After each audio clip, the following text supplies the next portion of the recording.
Desde los estudios de Cholusat Sur, Canal 36, este es su programa Voces de un Diálogo con el periodista Alan Fiallos, tocando los temas más importantes del país que generan impacto.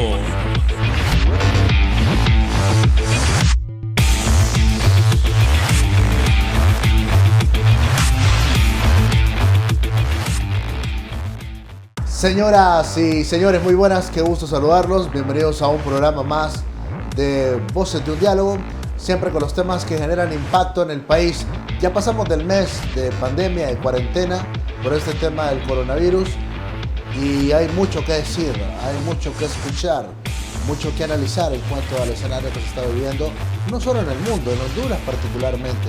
Y por supuesto es un momento atípico para diferentes ámbitos. Y en el caso del periodismo, pues, nos lleva a tener que enfocarnos en varios aspectos. En el aspecto de la noticia del día a día, de cómo evoluciona la enfermedad, de cómo evoluciona las personas que están en los hospitales, cuál es el tratamiento que se les está dando.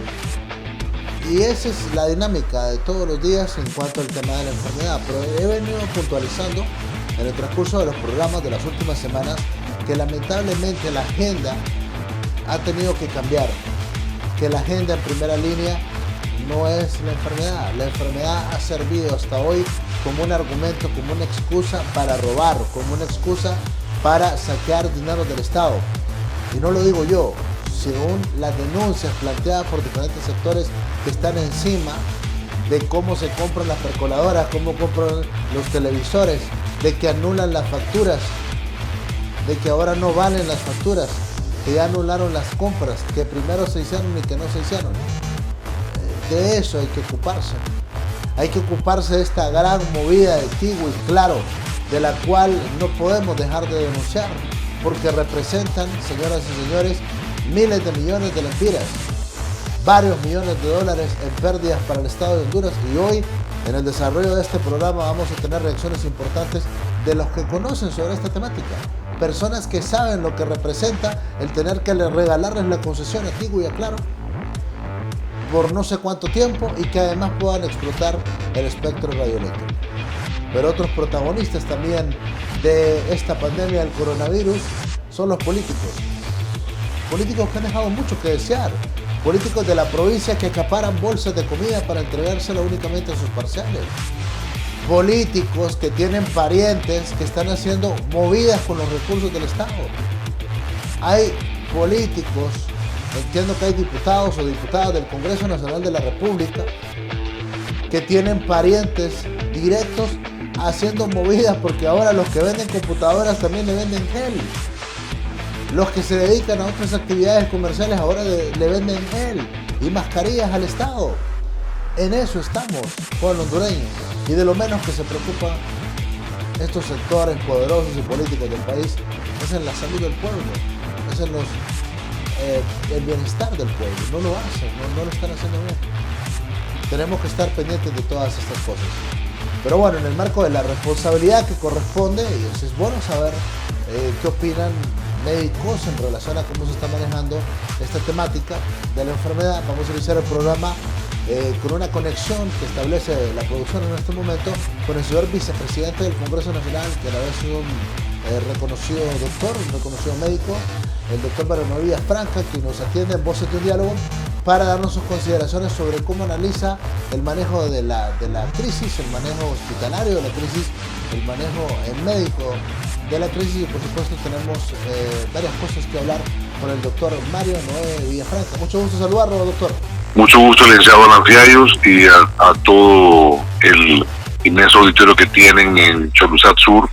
La verdad es que como un hondureño más esperamos de que esta crisis logre cada día ir superándose y que pues haya la mínima cantidad de compatriotas que vayan a fallecer por esta pandemia que pues obviamente ha atacado todo el mundo, y Honduras es uno de los países pues que lamentablemente sí tiene defunciones y que falta todavía algún tiempo para saber realmente qué va a pasar en nuestro país, y esperando que que sea la menor cantidad de contagios posibles.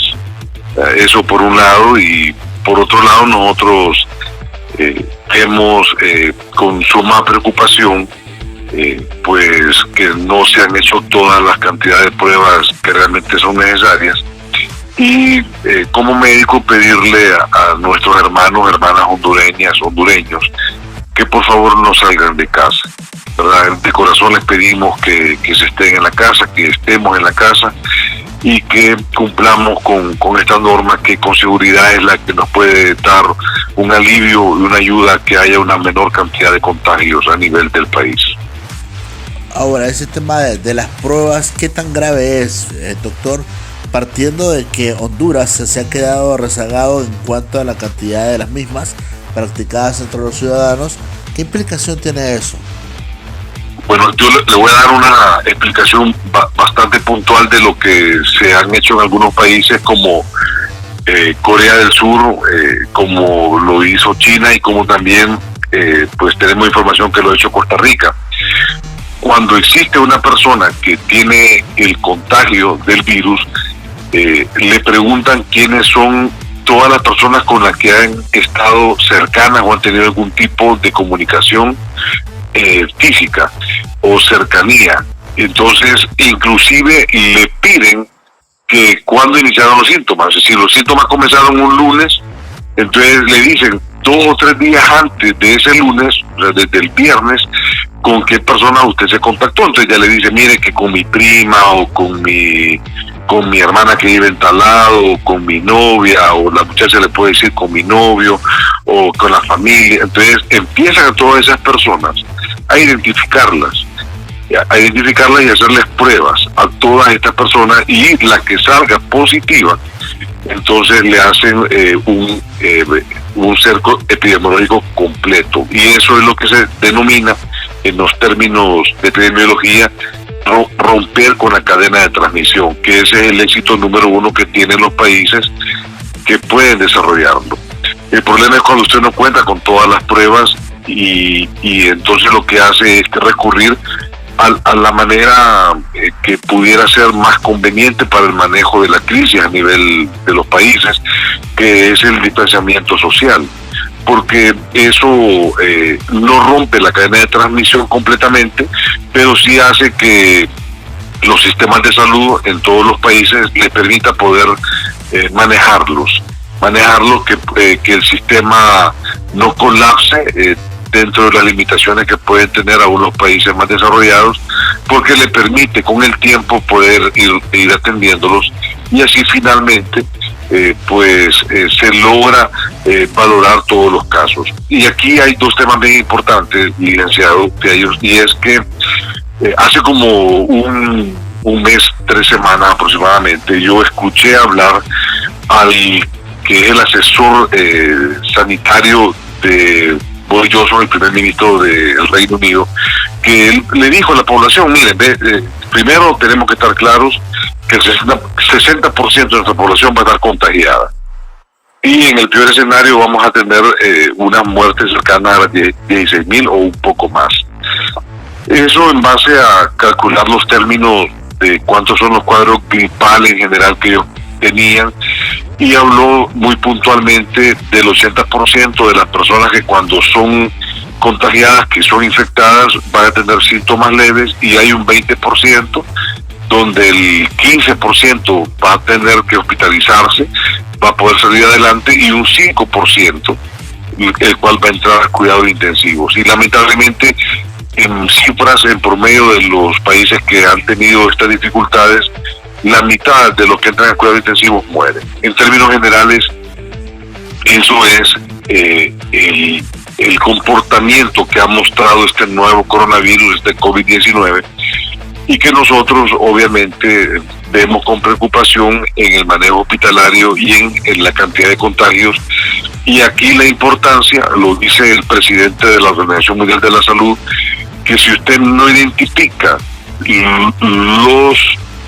las personas contagiadas, los contagios, si usted no lo identifica, es como querer sofocar un fuego a ciegas. Es fundamental para romper la cadena de transmisión, identificarlo, y aquí es donde las pruebas son fundamentales. Entonces las 3 recomendaciones que dan ellos son: primero, haga pruebas; segunda, haga pruebas; tercero, haga pruebas. Es ahí la importancia entonces de poder tener el conocimiento de quiénes están contagiados, quiénes son los contagios, cómo hacer verdaderamente el rompimiento de la cadena de transmisión, asegurando las barreras y mecanismos probablemente epidemiológicas necesarias para darle una posibilidad de que nuestra población salga bien de esta pandemia. Ahora, la queja permanente desde que inició la crisis en el país, particularmente de sus colegas médicos: problemas con los materiales de bioseguridad, problemas de logística, problemas incluso hasta de salarios. ¿Qué opinión le merece? Porque ese es un tema que parece inaudito, pero que es una realidad. El 25% del personal médico que fue contratado para esta crisis ya renunció. Doctor. Así es. La verdad es que como médico nos da un enorme pesar. A mí me ha tocado atender pacientes del área mía, ellos todos los días me ha tocado, y con todas las normas de seguridad uno se acerca al área de las emergencias. A veces hay casos sospechosos o colegas con los que estamos trabajando en quirófano, o estamos en el área de las consultas, que han tenido de repente cercanía con algunos pacientes que confirmados contagiados. Entonces, por supuesto que uno tiene que tener todo el mecanismo de bioseguridad en sus manos. Se lo dice como alguien que a mí me toca estar viendo pacientes todos los días. De hecho, aquí en esta llamada estoy aquí en el hospital en este momento. Entonces, me parece que es importante asegurarle a nuestros colegas tener el mecanismo mínimo de bioseguridad. Es lo mínimo. Me parece grosero e inaudito que no se le pueda facilitar esto a nuestros colegas, porque no debe haber ningún tipo de justificación. Y me parece a mí de que en esto sí creo que debe de haber mano fuerte y ver si existe algún hospital donde esto es una enorme deficiencia. Pues las autoridades competentes deben de tomar las medidas y sancionar, ¿verdad? Creo que el director de hospital que no dé lancha, pues creo que tiene que ser removido, ¿verdad? Porque no es justo. Me parece que es inhumano, ¿verdad? Que es desleal por completo que nuestros colegas que están ahí dando su vida por la población hondureña ni los mecanismos mínimos de bioseguridad tengan, desde una mascarilla correcta, de sus guantes, desde todo lo que significa la indumentaria necesaria mínima para poder manejar este tipo de pacientes. La llegada de los médicos cubanos durante el fin de semana, ¿qué opinión le merece? Yo creo que como un hondureño, el que nos quiera ayudar, bienvenido, ¿verdad? Yo tengo una frase que he escuchado en muchas ocasiones, licenciado, que dice que es de bien nacido ser agradecido. Desde el MICH, la Brigada Médica Cubana que vino a ayudarnos, de lo que yo recuerdo en cifras hasta hace unos 2 o 3 meses, ha dado aproximadamente 29.600.000 consultas. De hecho, que hay cerca de 12.000, son 12 millones y medio a menores de 15 años, y si más no me equivoco, en mi memoria son 767.000 cirugías a hondureños, de las cuales cerca de 50.000 ha sido relacionado a oftalmología, en lo que se denomina el proyecto más grande humanitario que ha tenido, de los más grandes que tuvo el ex mandatario de Cuba, Fidel Castro, que era Operación Milagro, y que eso le permitía a muchísimas personas que tenían enorme dificultad en su vista tener la oportunidad de ser operadas en los países donde él enviaba a sus médicos oftalmólogos, o en algunos casos puntuales los llevaban vía aérea ellos mismos, y que no incurría en ningún gasto ninguno de los hondureños, como en otros países igual, y eran operados en Cuba. puntualmente en La Habana. Así que esas son cifras reales, no son inventadas, ¿verdad? Son cifras oficiales. Y me parece que pues uno como un hondureño más que es agradecido, pues en su corazón lo que guarda es la gratitud. Y sí reconocer lo que ellos han hecho por nosotros. Me parece que usted explicaba hace unos minutos de que hay algunos colegas que han renunciado a la actividad médica en esta crisis, y yo me imagino que estos hermanos hondureños y junto con estos hermanos cubanos que han venido a ayudarnos, pues van a tratar de suplir algunos de esos espacios. Y me parece que es importante darle la oportunidad a médicos hondureños, porque son más de 5.500 médicos hondureños bien formados, ¿verdad?, que merecen tener la oportunidad de trabajar. Y yo creo que debe aprovecharse esta emergencia para ayudarles en trabajo y con seguridad capacitándolos bien. Y de hecho que pues yo sé, así es cierta, que el médico hondureño es un médico de calidad. Muy bien. Así que nosotros esperamos que se les ayude. Ok, el manejo que están teniendo, doctor, sobre los pacientes con cáncer, evidentemente entiendo que hay protocolos activados para tratar de protegerlos aún más, porque ya de por sí el cáncer es complicado, y no digamos ya con la presencia del coronavirus en el país. ¿Qué protocolos están siguiendo desde el área que usted trabaja en este sentido? Fíjese que yo creo que tanto en el Seguro Social de San Pedro Sula y como de Tegucigalpa, ellos están manejando algunas posibilidades para tratar de no en el mismo espacio físico sean manejados o atendidos. Sinceramente, yo le mentiría que está decidiendo el Departamento de Oncología del Hospital San Felipe. Yo tengo entendido que en el área de los quirófanos del área de oncología había la intención de estar listo en unidades propias de cuidados intensivos, los quirófanos que son utilizados para operar pacientes oncológicos, en la parte superior del hospital. En la parte central de quirófanos, sinceramente no sé, creo que algunos pacientes se les han postergado las citas, y en el área de radioterapia sí se están manejando con el mayor cuidado. Y le mentiría más detalles porque no he tenido una comunicación directa con el jefe del departamento, pero sí lo último que conversé con uno de los colegas que ahí labora es que están dándole prioridad a los pacientes de radioterapia, y que está pendiente del comportamiento del virus en esta próxima semana para ver cómo reactivan las consultas para poder volver a ser evaluados y programados los pacientes que tienen pendiente cirugía. ¿Y su recomendación puntual para la gente que tiene cáncer y que nos ve en este momento a través de Canal 36 de Cholusac Sur? Fíjese que nosotros, donde yo me formé, en el Instituto Nacional de Cancerología en México, no formamos de una manera en la que el cáncer siempre es una emergencia, es una urgencia. Algunos le ponen el subtítulo de relativa, pero siempre es una urgencia, porque usted no sabe en qué momento de estar en un estadio temprano puede dar metástasis o puede propagarse la enfermedad o irse a otro órgano. Entonces, sí es importante mantenerse en contacto con su médico, con su oncólogo. Creo que los pacientes que están recibiendo quimioterapia pues son pacientes que son más vulnerables, porque la quimioterapia tiende a disminuir las defensas. Y me parece que con este grupo de pacientes creo que es importante ubicarlos en un sector donde se les proteja y tratar de cumplir a cabalidad los esquemas puntualmente, porque es importante los esquemas de quimioterapia y llevarlos al tiempo, porque tiene que ver mucho con el ciclo celular y con algunas fases propias del crecimiento de la célula, por lo que nosotros consideramos que es fundamental pues no afectarlos en los tiempos en los que se está recomendando darse cada ciclo.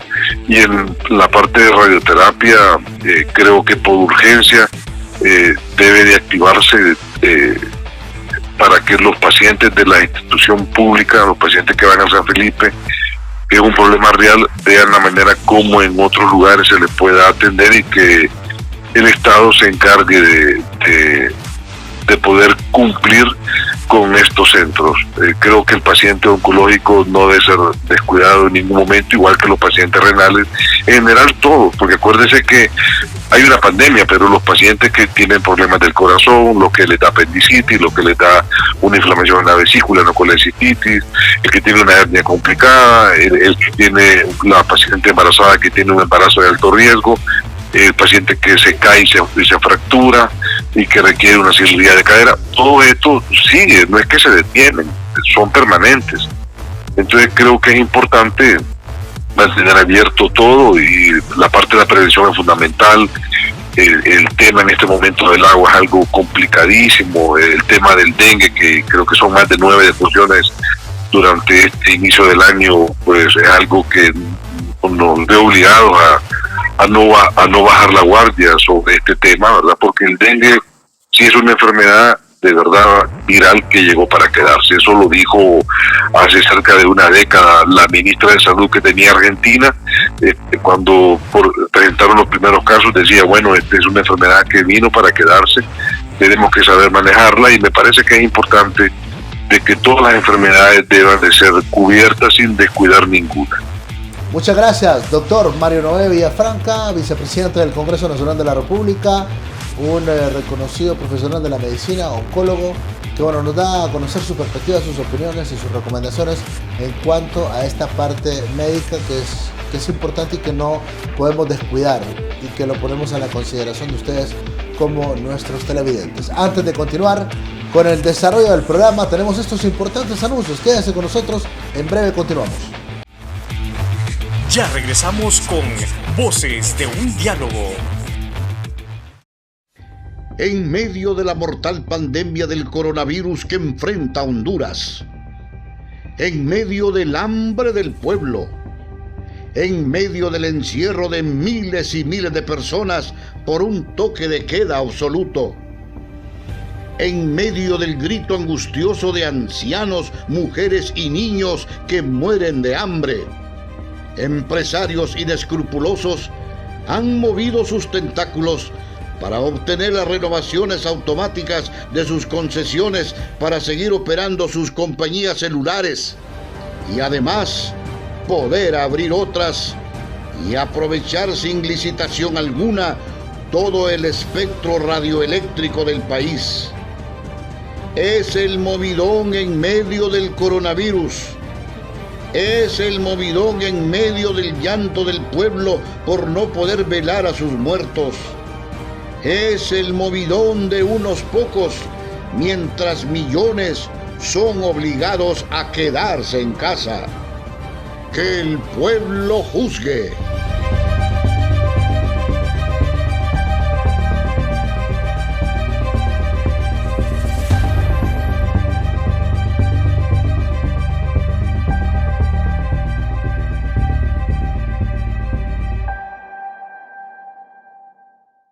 En nuestro 61 aniversario, Cooperativa 15 de septiembre sigue creciendo para usted.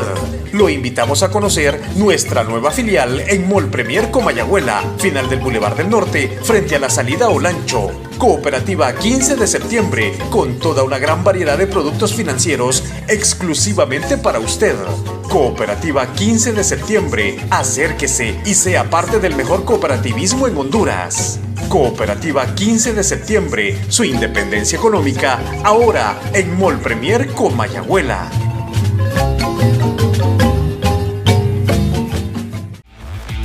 Continuamos con Voces de un Diálogo. Muchas gracias por continuar con nosotros en Voces de un Diálogo, siempre con los temas que generan impacto en el país. Continuamos con el desarrollo del programa, y por supuesto que el escándalo de corrupción más grande de todos los tiempos, el escándalo de corrupción más grande de esta pandemia del coronavirus, es esta movida de Tigo y Claro, un decreto aprobado en el Congreso Nacional que faculta a la Comisión Nacional de Telecomunicaciones, Conatel, para que pueda renovar la concesión a Tigo y a Claro sin pagar $1, sin ir a subasta internacional. Además de esto, por si fuera poco, le permite explotar el espectro radioeléctrico a su gusto. Sobre este particular, una de las voces calificadas para analizar y para darnos sus consideraciones son los miembros del Sindicato de Trabajadores de Hondutel. Hondutel debería ser la más potenciada con el tema de las telecomunicaciones en Honduras, como establece la Constitución de la República. Pero los vendepatrias, diputados de 1994, por ahí todos esos vendepatrias, decidieron otorgarle la línea telefónica móvil a Celtel en aquel entonces. Y así sucesivamente después le adjudicaron una Freddy Nasser hasta lo que ustedes ya conocen de que tienen todo este tiempo de estar explotando estas telefonía móvil. En ese sentido, Hondutel debería ser la más potenciada. Vamos a establecer una comunicación en este momento con don Orlando Mejía III, el presidente del Sindicato de Trabajadores de Hondutel, quien tiene sus consideraciones también en torno a este tema, a esta gran movida de Tigo y Claro, con el auspicio de gente en el Ejecutivo y gente en el Legislativo hondureño. Muchas gracias por atendernos, Orlando. La verdad que sí, nosotros estuvimos más o menos revisando la parte del decreto y prácticamente pues sí nos extraña pues que se dejó que los operadores Sonatel puede darle las licencias, las frecuencias y todo el espectro para que puedan hacer la digitalización, la penetración en las áreas rurales para poder conectar el país. Nosotros hemos presentado desde hace 2 años el plan de rescate de Hondutel, donde va también planteado, nosotros estábamos proponiendo eso mismo, la penetración en las áreas rurales para que en las escuelas, colegios, parques, en todos los lugares, pues Hondutel podría hacer el trabajo si le permitían la inversión. Pues consideramos nosotros de que ojalá sea rediseñado este trabajo y se lo puedan pasar a Hondutel, porque Hondutel ya tiene su infraestructura a nivel nacional.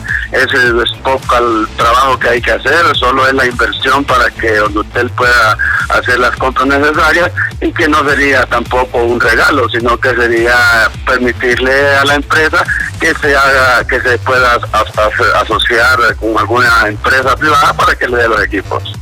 Ahora, en el decreto se faculta eso, que la inversión para crear esta infraestructura la tiene que hacer el Estado y que quien la va a ejecutar es una empresa privada. Es algo descabellado y descarado desde todo punto de vista, don Orlando. Sí, como le digo, nosotros vemos con preocupación, pues incluso hemos platicado con el gerente, él pues ha dicho de que de repente hay una opción para que Hondutel también entre en ese pastel que se va a hacer, y consideramos pues que ojalá se haya tomado en cuenta Hondutel, porque como le digo, ya los planes de recuperación de Hondutel ya los tiene el gobierno, los tiene Conatel, los tiene Finanzas, todo el mundo los tiene. Entonces yo creo que solo es necesario volver nuevamente a darle un retoque al plan de rescate y entrarle con alguna negociación que se pueda hacer vía cualquier especie, o tal vez de repente fondos que consiga la empresa con una empresa privada, una alianza. Eso es lo que nosotros aspiramos, que se nos tome en cuenta, ¿verdad? Y que no se vaya a dejar a Hondutel por fuera, porque de alguna manera es una empresa que prácticamente debe generar en estos momentos difíciles, debe generar recursos para el Estado, y que lo ha hecho por toda una vida. Ahora, de antemano le digo que el plan no es involucrar a Hondutel.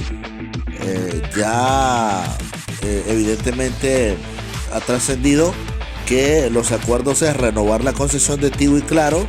El acuerdo es que ellos puedan expandir servicios, incluso que puedan penetrar aún más con los servicios de telefonía móvil al interior del país, y evidentemente no entra en el esquema Hondutel, don Orlando. Eso es lo que denunciamos más bien como medio de comunicación. Bueno, y nosotros también nos apegamos a eso, pues, a que se tome, a que sea a través de Hondutel. Como trabajadores estamos bien urgidos a que sea a través de Hondutel. Recuérdese que la empresa privada no ha querido entrar en las áreas rurales porque de alguna manera no le es negocio para ellos, y por eso es que no hay señal en las áreas rurales. Si fuera negocio ya se hubiera penetrado, pero considero yo que prácticamente este es el momento donde le podemos dar el respaldarazo a Hondutel para que con su equipo que tiene, con su infraestructura que tiene, pueda darle a la mayor velocidad esa señal que se está necesitando en las escuelas para poder llevar la tecnología que se necesita para que los niños en las escuelas no tengan problemas para no perder el año. Y yo creo que solo Hondutel esté en la capacidad de hacerlo lo más rápido posible. Bueno, si ese fuese el plan de poder rescatar la estatal de telecomunicaciones, hay otra acción también que se ha estado esperando, y es el tema de que se le pueda otorgar una línea telefónica móvil a Hondutel, y ya se rescata la institución, hombre. Entre internet y línea móvil se podría rescatar fácilmente Hondutel. Nosotros hemos hablado en Conatel ya con varios, con las comisiones que han habido ahí, diciéndoles que Hondutel, la telefonía 2G que maneja Hondutel, eso es cuestión del pasado. Ya todos están en 4G, van para 5G. Entonces esas peticiones las hemos hecho como trabajadores. Lo que pasa es que de alguna manera no se ha querido beneficiar a la empresa del Estado, pues, y seguimos en la misma como trabajadores. Seguimos diciendo que Hondutel tiene la capacidad para digitalizar el país, y es lo que hemos propuesto nosotros en compañía del gerente. La documentación que ha presentado es para eso, Alan, y yo creo que ojalá pues que en este momento de crisis del país se tome en cuenta Hondutel. Yo creo de que el decreto, de alguna manera, yo sé que los diputados tendrán que volver a reformar algunas cosas para que sea Hondutel el ente que del Estado, porque le va a salir más barato de todas maneras al Estado que sea a través de Hondutel, porque Hondutel también está obligado a hacer transferencias al gobierno. Una pregunta, ¿qué cuesta a su entender la renovación de una concesión para una telefónica? Porque en los 90 dicen que unos vendepatrias diputados dieron a precio de gallo muerto a Tigo, y ya después le vendieron a Freddy Nasser también que Megatel, que después se convirtió en Claro, y bueno, hasta que llegó Russell Tomé ahí a Conatel, que pagaron como $80 millones. ¿Qué implica regalarle la concesión de renovación a estas empresas? No, recuérdese que ya el ente regulador como Conatel, la ley ya está clara que son 25 años los que le dan a cada empresa, renovándoselo cada vez que se va a finalizar, ¿verdad? Por ejemplo, Hondutel ya fue renovada su licencia, y luego tiene otra que se va a renovar dentro del siguiente año, y el costo pues no lo podría manejar porque no mantengo ese dato, pero sí prácticamente sé que son 25 años que se mantiene la concesión, y luego pues lo que se está viendo ahí es que posiblemente se les den otras frecuencias a los privados, donde Hondutel debería de ser quien las tenga, pues, porque hemos estado pidiendo que para telefonía móvil nosotros necesitamos tener frecuencias bajas por los costos, ¿verdad? Hemos estado pidiendo los 700, las 450, entonces todas esas cosas las hemos planteado dentro del documento de rescate, y como le digo, Alan, ojalá que en estos momentos que haya alguien, ¿verdad?, en el Congreso que esté pensando como patriota, como dice usted, y no como antipatriota, ¿verdad?, entregándole a los privados lo que debe de ser del Estado. Pero en cuanto al debido proceso a la ley, tendría que haberse convocada una subasta internacional. Entiendo que así es, ¿verdad?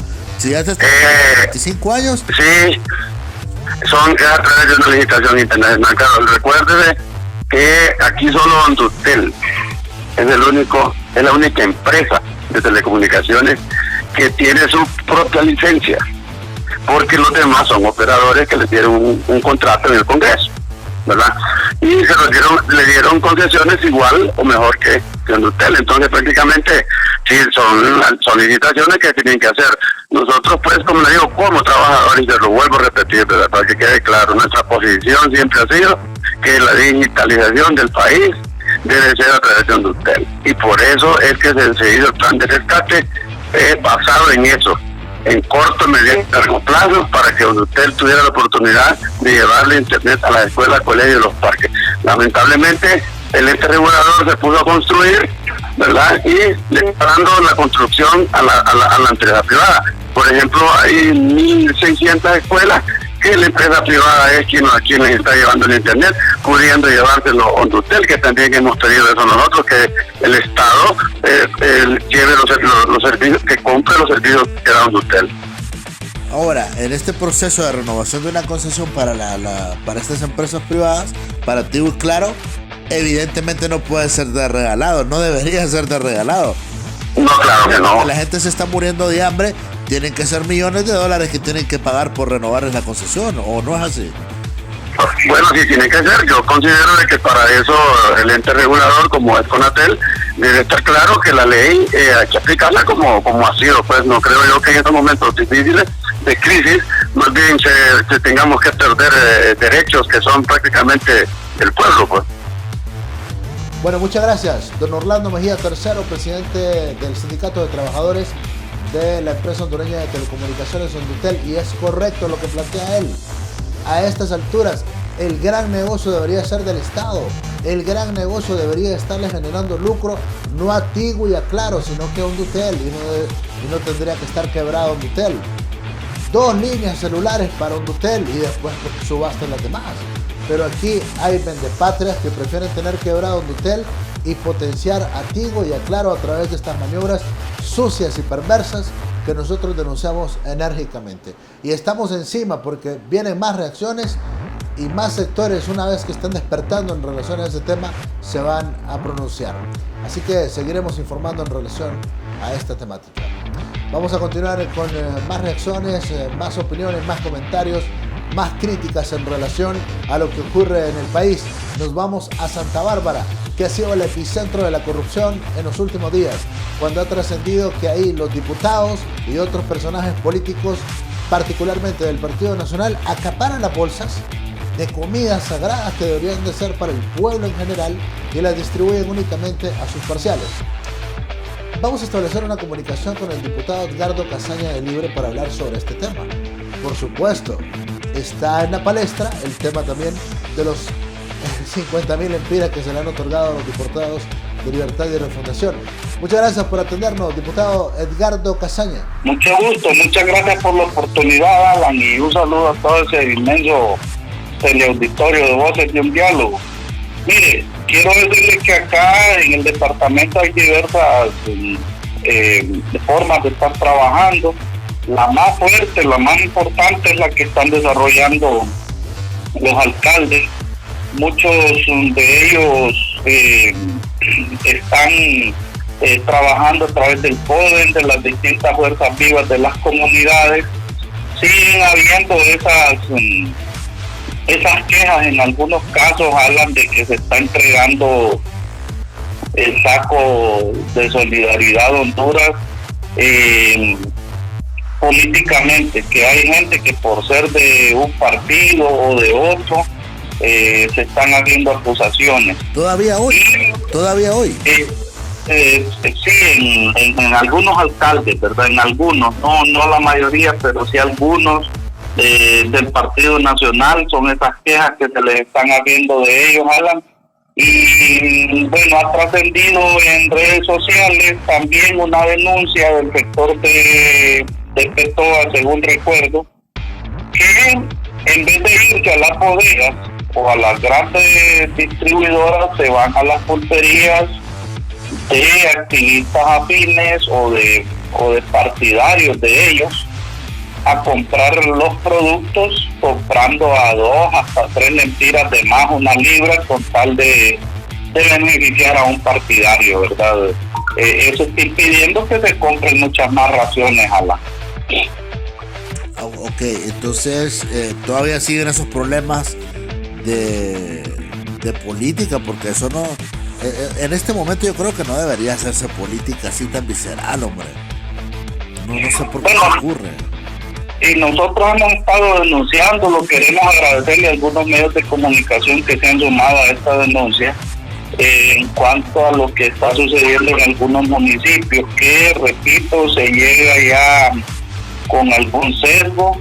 Y bueno, en el caso pues de nosotros como Libres, la instrucción que se le ha dado a los compañeros regidores, a los compañeros líderes comunitarios, es que se involucren para evitar que estén llevando a situaciones de hambre a nuestro pueblo, ¿verdad? Por estar negando un saco de comida que debe de ser de inclusión para todos los pateplumas, Alan.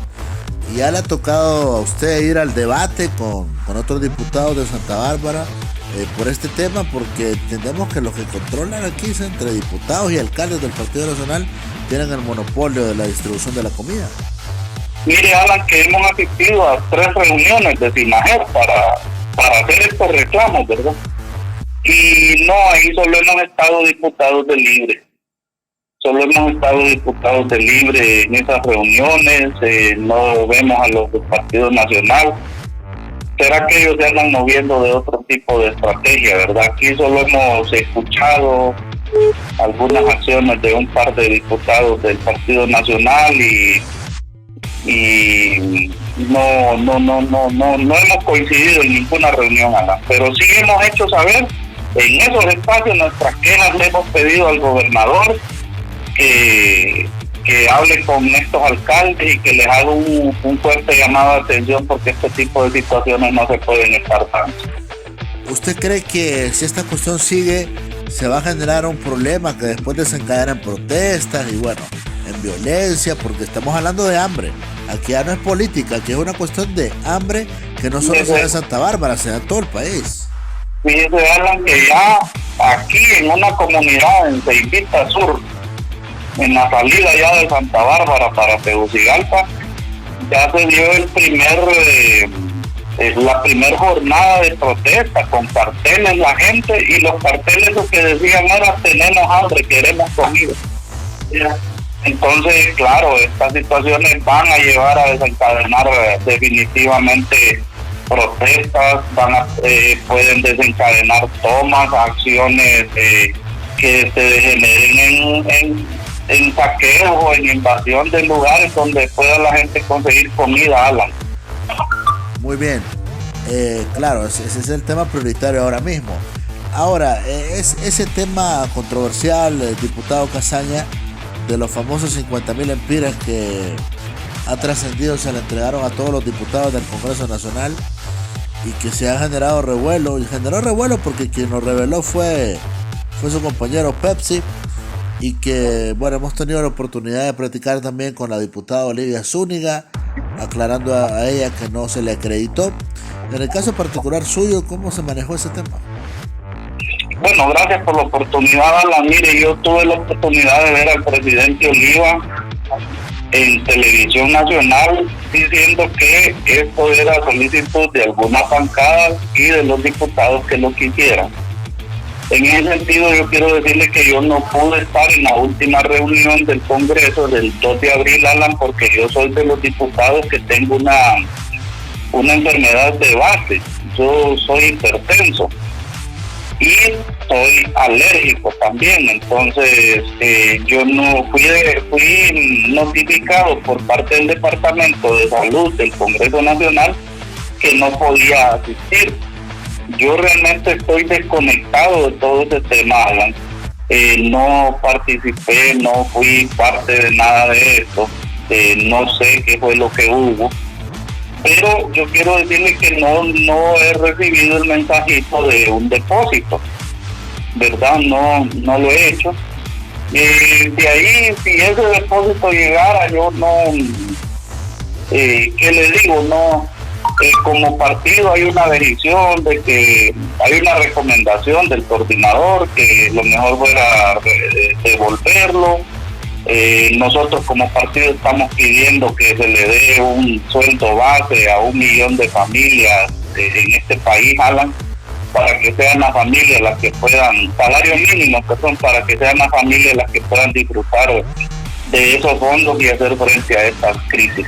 Ahora, ¿usted está de acuerdo con esa decisión de la Coordinación General de devolver el dinero a quienes se lo acreditaron, sobre todo en este momento que se ocupa comprar comida, diputado? Bueno, mire, Alan, yo creo que nosotros en la bancada tenemos la posibilidad del debate, ¿verdad? Tenemos la posibilidad del debate. Mucha gente, yo he visto algunos compañeros que han salido en redes sociales a hacer el que le ha caído, pues va haciendo su anuncio. Entonces, yo veo que la gente dice mejor utilicen ese dinero, porque si no le van a dar para otro lado, lo van a invertir en otras cosas. Pero bueno, yo creo que hay que esperar. Yo voy desplazándome al sector de los valles de Santa Bárbara, allá los municipios que quedan pegados a Copán y a Cortés, por el sector de Naco, toda esta zona vamos a andar hoy. Hay una gran necesidad y nosotros estamos como diputados de Libre cumpliendo dentro de nuestras posibilidades, y ojalá pues que esta situación pase pronto y que el pueblo hondureño pues pueda retomar sus actividades diarias. Mientras tanto, como diputado de Libre, estamos dando la cara en todo el departamento, ¿no? Bueno, sí, eso es importante porque pocos son los diputados que han salido a dar la cara por el pueblo. Eso se lo tengo que decir con certeza en razón del monitoreo que hemos realizado en este mes, ya un poco más de un mes de confinamiento. Son muy pocos los diputados que han salido a dar la cara. La mayoría han estado encerrados y la mayoría le han dado la espalda al pueblo. Tengo que decirlo así abiertamente, pero escuchamos en usted su testimonio, que por supuesto es validado por el pueblo allá de Santa Bárbara. No, es correcto, Alan, y yo le diré, yo creo que aquí todos estamos asistiendo a una cita histórica. Ustedes, por ejemplo, con esa capacidad de denuncia que han tenido en este proceso, ayudan a que se transparente el manejo de los recursos del pueblo. Y en el caso de nosotros, los diputados y todo aquel que desempeñe un puesto político, yo creo que va a quedar a deber si no sale a dar la cara, a acompañar al pueblo, Alan. Yo eso sí lo tengo seguro. Este va a ser un quemón para muchos, Alan, que han vivido de ser caras bonitas y de ser niños hundidos de grandes torones de este país. Van a quedar a deber mucho en esta crisis al pueblo hondureño y eso les va a pasar factura. Muchas gracias, diputado Edgardo Casaña de Santa Bárbara, el diputado de Libre. Y bueno, hemos escuchado sus consideraciones sobre este tema de los 50.000 empiras. No los recibió, no los ha recibido. Eso es lo que nos menciona el diputado Casaña, pero también nos habla del tema de los alimentos. Hay problemas con la distribución de los alimentos por parte de algunos alcaldes que pertenecen al Partido Nacional. Así que está complicada la cosa en Santa Bárbara. Qué pena, porque los pobres son pobres, hombre. Aunque no sean cachurecos, son pobres también. Y es una pena que en Santa Bárbara esté ocurriendo esto. Lo seguimos denunciando y le tomamos la palabra al diputado Edgardo Casaña, que nos atiende gentilmente en Voces de un Diálogo. Amigos y amigas televidentes, vamos a ir a una pausa en el programa.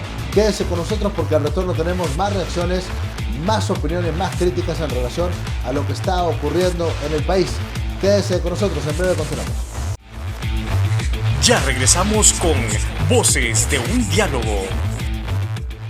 Que como líderes estamos llamados a generar certidumbre y esperanza en la crisis. Tranquilidad en estos momentos donde nuestra gente vive con miedo del virus, miedo de su futuro y el de su familia. Ayudar desde esta trinchera legislativa a resolver los dos problemas más importantes que nos atañen como país.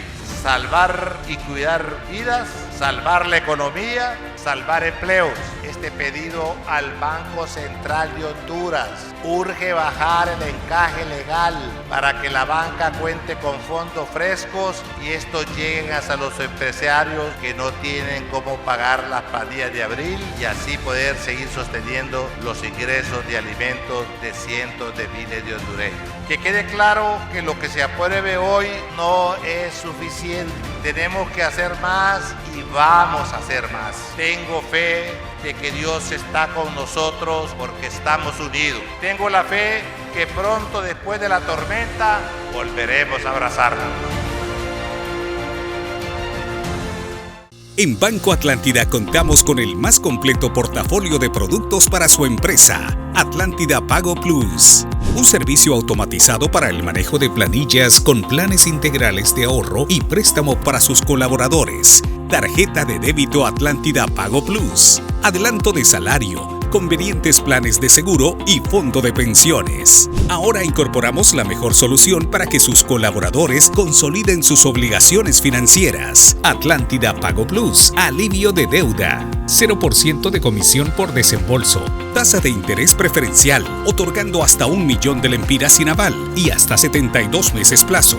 En Banco Atlántida estamos listos para atender a todas las empresas que deseen beneficiar a sus colaboradores con el más completo paquete de productos financieros. Atlántida Pago Plus.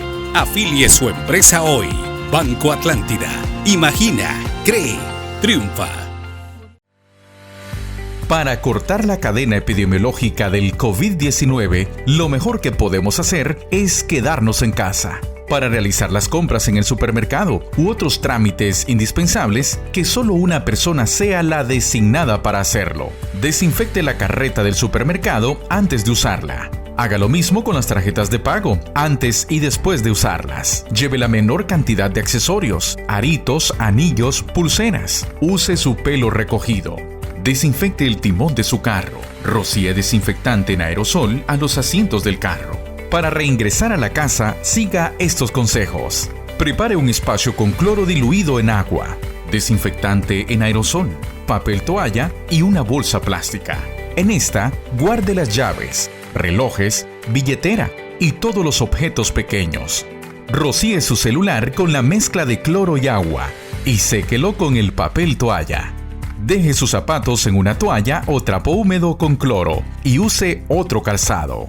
Rocíe el calzado con desinfectante en aerosol y haga lo mismo con las bolsas del súper. Después de hacer esto, entre a su casa y vaya al baño más cercano a lavarse las manos. La ropa que usó afuera la puede lavar inmediatamente y después a bañarse. Cuando termine, puede entrar en contacto con sus mascotas, personas y otras superficies de la casa. Las frutas y verduras, déjelas en agua con un poquito de cloro y después las guarda en su refrigerador. Desinfecte los llavines de las puertas, de la refri, llaves, controles y todos los objetos que estén en contacto con sus manos constantemente. No comparta bebidas ni comidas con nadie. Estas medidas nos van a ayudar a cortar esta cadena epidemiológica. Pero recuerde, lo mejor que usted puede hacer es quedarse en casa. Continuamos con Voces de un Diálogo. Continuamos en Voces de un Diálogo. Muchas gracias por estar pendientes del programa y por continuar en sintonía de este programa que por supuesto pone a su disposición las opiniones, las críticas y los comentarios de diferentes sectores sobre lo que ocurre en el país. A propósito, establecemos una comunicación en este momento con don Alfonso Díaz Narváez, es el presidente de la Unificación Democrática. ¿Cómo analizan el manejo de esta crisis, la administración de esta crisis, los escándalos de corrupción que están a la orden del día y que se generan producto de los recursos que están destinados para poder mitigar el impacto del coronavirus en el país? Muchas gracias, Alfonso, por atender esta comunicación. Claro que esto es un reto para todos los gobiernos del mundo y principalmente la forma madura y cómo buscan la convergencia de todos los sectores para internamente en cada país poder afrontar este reto. Lamentablemente, en base a lo que hemos visto anteriormente en este año, los años anteriores, yo creo que debe haber un poco más como de humildad, un mejor liderazgo, de manera de poder buscar la convergencia de todos los sectores y por lo menos tratar y construir un escenario donde todos juntos podamos hacer aportes importantes para poder por lo menos hacerle frente a esta situación que no lo está presentando Honduras, sino que también todo el mundo. Yo creo que es necesario, por lo menos, y principalmente porque siento que el tema de las pruebas que se están haciendo diario para detectar las personas que tienen el COVID-19 todavía es un poco lento. Yo creo que hay que buscar un mecanismo diferente para salir a buscar a las personas que pueden estar contagiadas y por lo menos en el corto menor tiempo posible poder controlar la enfermedad. Y no digamos el tema también de transparencia, que es un tema importante y del cual se ha hablado mucho, por ejemplo, en estos últimos días. Yo creo que es necesario. Y también, así como es una crisis en la actualidad, también yo creo que es la oportunidad para que por lo menos podamos tratarlo, dialogar, conversar y construir en conjunto. Yo creo que esta es una buena oportunidad.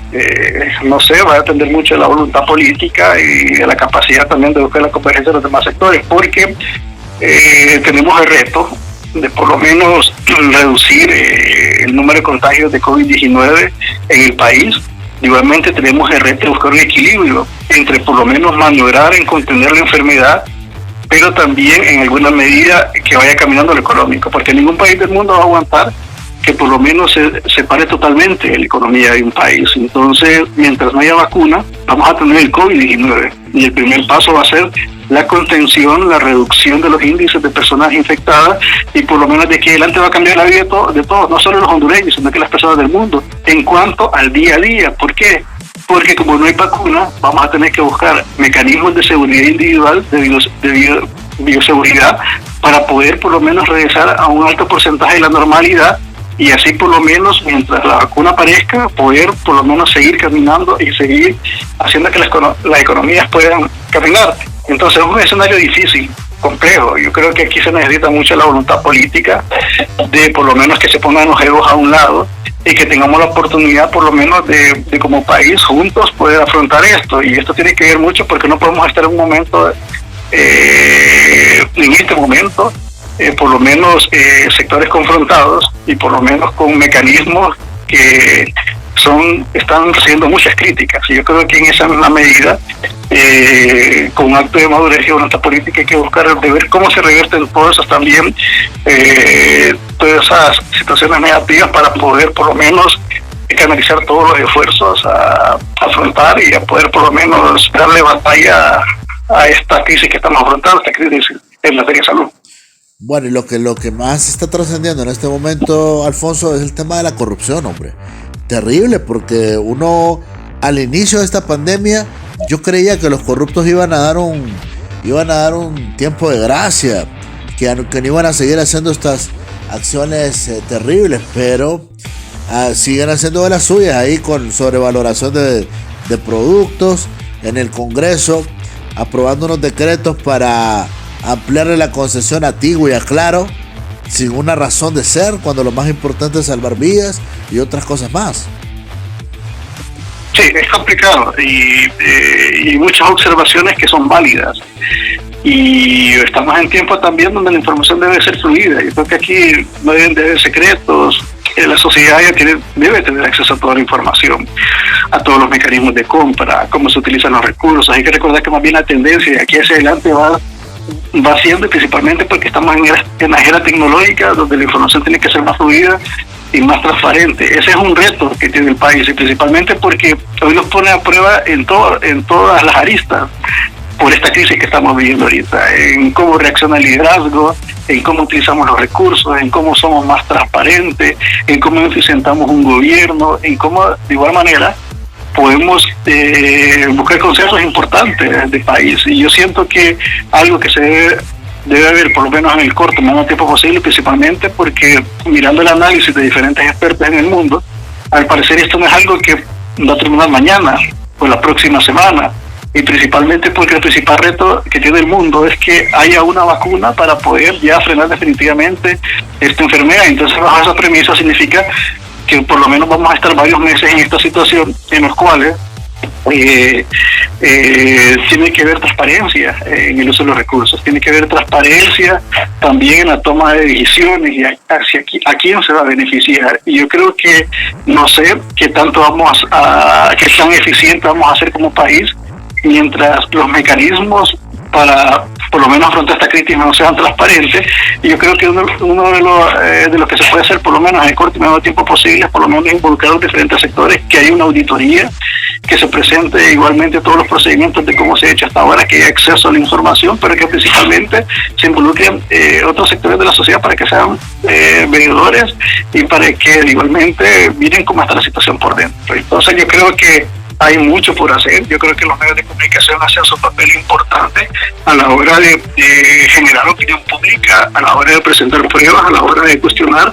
Y hoy es el momento de que cada quien asuma su papel, los políticos, los comunicadores, igualmente sociedad civil, los gremios profesionales, porque esto es una situación compleja que como repito, no se va a terminar ahorita en corto plazo posible. Entonces necesitamos el mayor de todos los esfuerzos, pero lo más importante es buscar un mecanismo donde se puedan conjuntar todas las fuerzas, todos vemos en la misma dirección, de manera de que por lo menos podamos eficientar el trabajo que podamos hacer y transparentar el proceso que se haga para poder afrontar esta crisis que está enfrentando no solo Honduras, sino que el mundo. Muchas gracias, Alfonso Díaz Narváez, presidente de la Unificación Democrática, pues platicando con nosotros acá en Voces de un Diálogo en relación a estos temas importantes, y esas han sido sus consideraciones. Y bueno, evidentemente tiene que fluir la información, como dice Alfonso. Acá tiene que salir a la palestra pública todo lo que está ocurriendo, no podemos tapar nada. Aquel corrupto, el que es corrupto, el que es marido de la que está haciendo negocios, el que es cuñado, el que es pariente de quien está haciendo negocios y que se está valiendo de una influencia política de vender computadoras para vender gel, no, eso no se vale. Y otro tipo de movidas que están en marcha. El tema del cemento, hemos visto cómo han autorizado la apertura de ferreterías para permitir que un cemento que estaba varado allá en Valle y que tiene nerviosa a la población porque la gente considera que puede traer el virus desde China, estas cosas no deben de ocurrir, pero ocurren porque hay una influencia política corrupta que está generando poder para que estas cosas ocurran. Y no debe ser así, y lo denunciamos enérgicamente y lo condenamos. No debe ocurrir esto. Pero muy bien, señoras y señores, vamos a cerrar aquí el programa. En nombre del ingeniero Bastian al frente de la producción, Oscarito Luna está en el máster. Yo soy Alan Fiallos. Con permiso. Este fue su programa Voces de un Diálogo con el periodista Alan Fiallos, tocando los temas más importantes del país que generan impacto.